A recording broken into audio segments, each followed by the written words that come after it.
A warm welcome and a very good evening. My name is Nora Sende to bring you this bulletin on Uctv. Thank you so much for staying with us. It is Tuesday, the 11th of June 2024. Now, Uganda has registered very significant rise in child labor incidents, with Busoga and Bukedi regions being the highest or having the highest rates of child labor.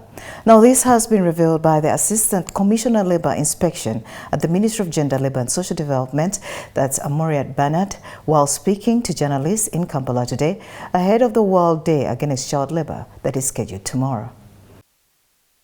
According to the Uganda National Child Labour Policy 2006, child labour is defined as that work which is mentally, physically, socially or morally harmful to children. The Uganda National Household Survey 2019-2020 shows that child labour increased to 36% from 21%. When the government reopened schools after 2 years of closure because of the pandemic, 1 in 10 school children did not report back to school and are presumed to have slept off to child labor, according to the figures by the United Nations Children's Fund. While briefing media about tomorrow's World Day Against Child Labor event, the Assistant Commissioner, Labor Inspection at the Ministry of Gender, Labor and Social Development, Amoriat Bernard, acknowledged the unprecedented rise in child labor with Busoga and Bukedi dominating the top position.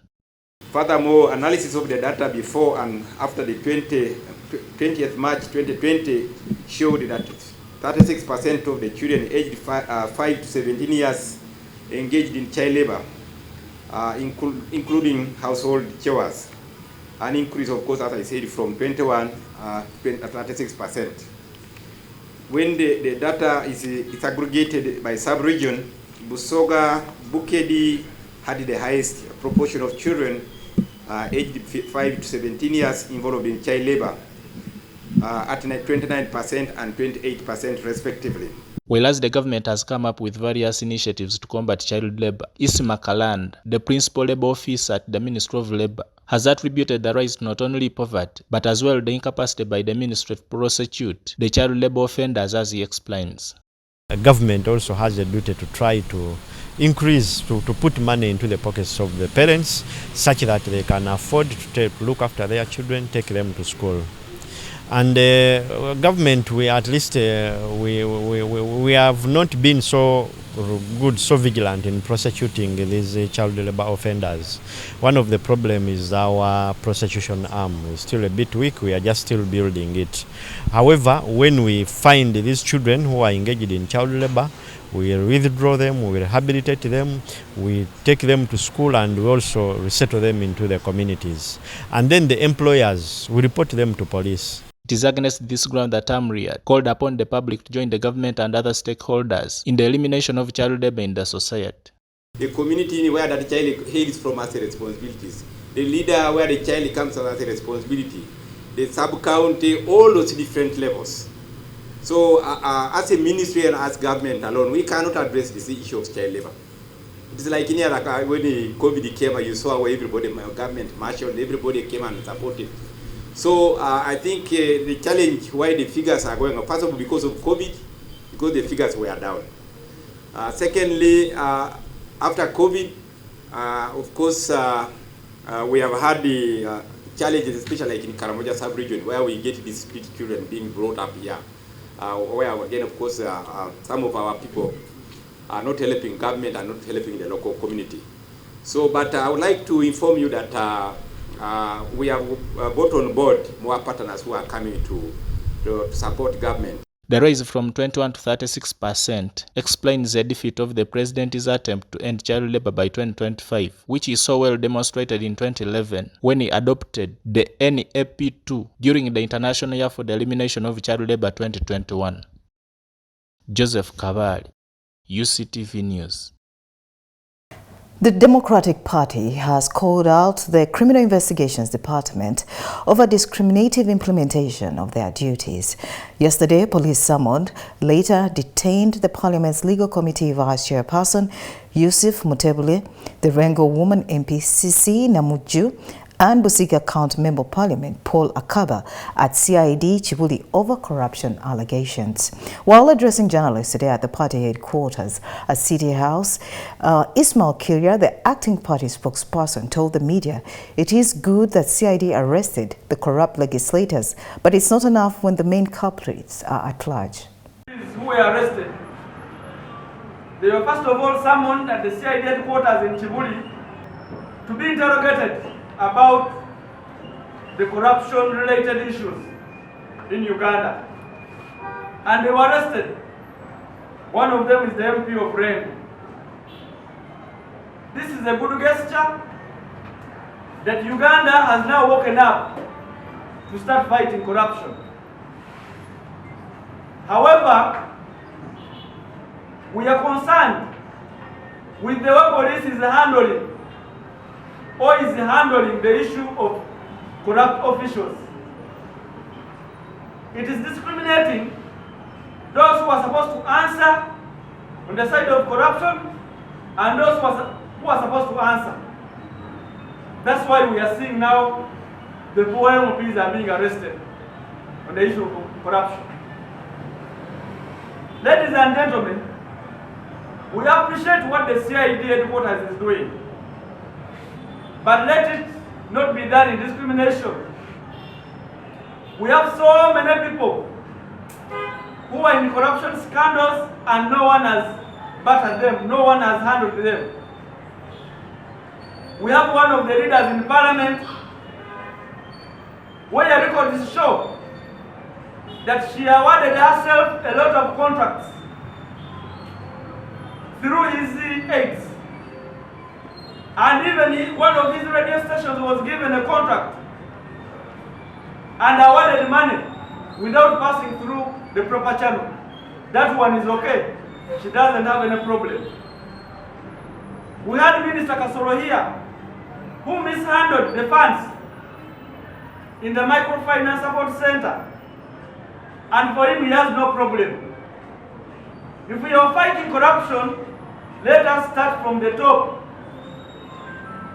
In other words, let us start from investigating. I'm talking about the CID, who think that actually they're working so much. Let us start by investigating why the current national budget, they first approved 58 trillion. Then later on they approved another 14 trillion.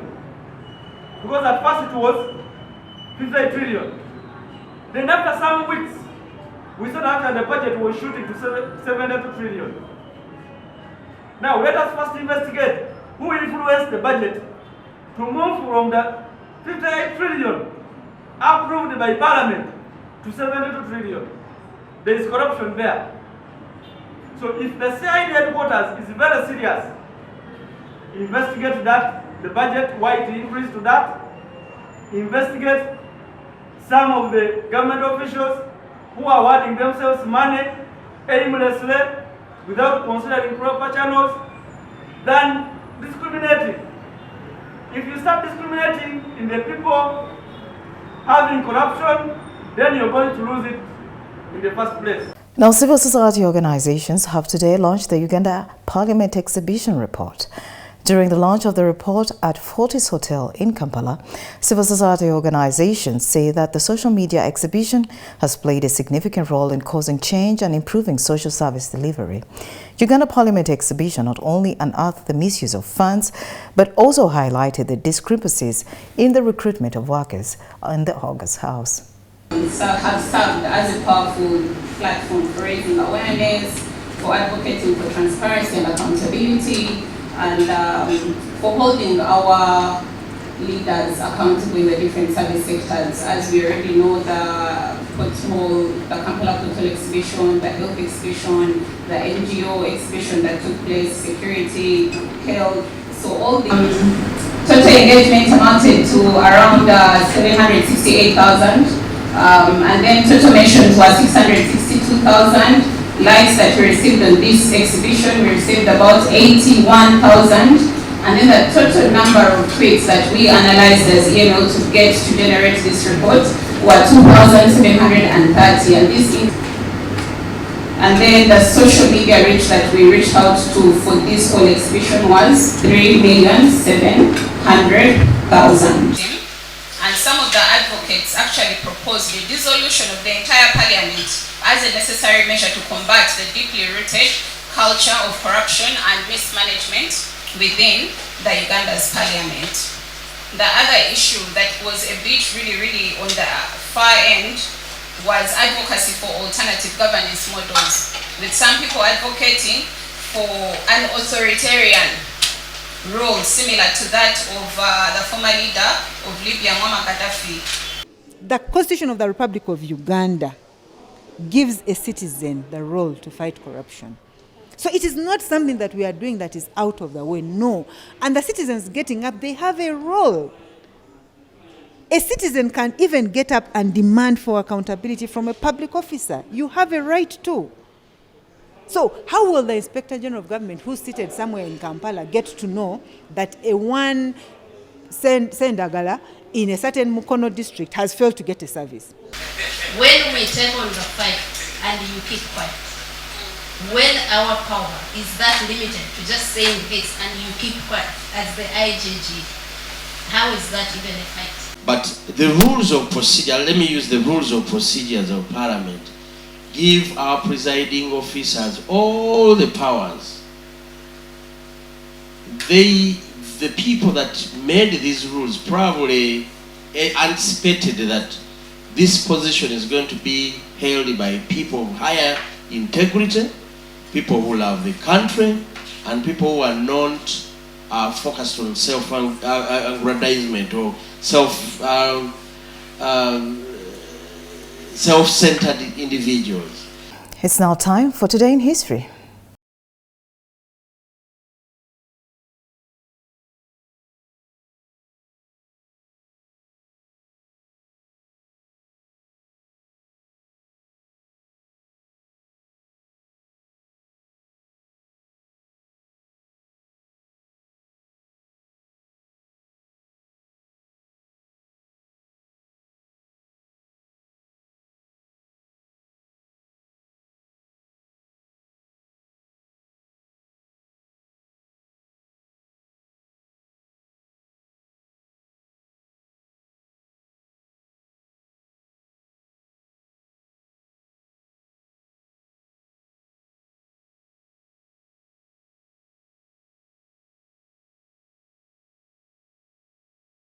Well, thank you so much for watching UCTV News. We're going for a quick break, but when we return, it's the Rome Reports.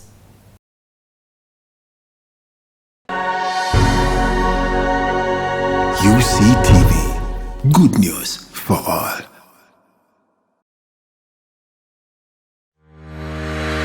Catch incredible stories of resilience, success. You can manage that money with a topping of inspiration. Get interested in people, not interested in yourself. Inspire, achieve, repeat.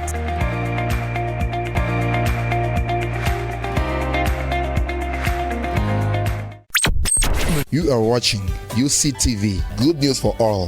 For this and more, tune into Kasese Get Radio 100.5 in Western Region, located at the hill of the Diocese of Kasese. KGR brings you all Catholic programs and an advertising platform in all our radio shows like Good Morning Renzori, Chama Tovoka, Ukute, the business show, Propeller, the request show and sports, Evaluation, Bahinga Bakuluka, Late Night Show, and many others. Our other services include Isuzu Tipa, a no car, public address system, live band, Omokekera, an audio recording studio, and outside live broadcast. For more information, call 0773-597-166 or visit our website www.kasesegatradio.com.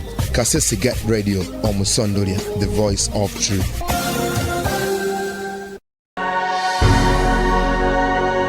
UCTV, good news for all.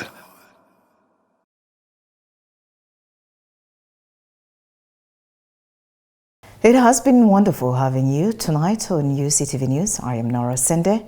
From the entire team and I, do have yourself a good evening.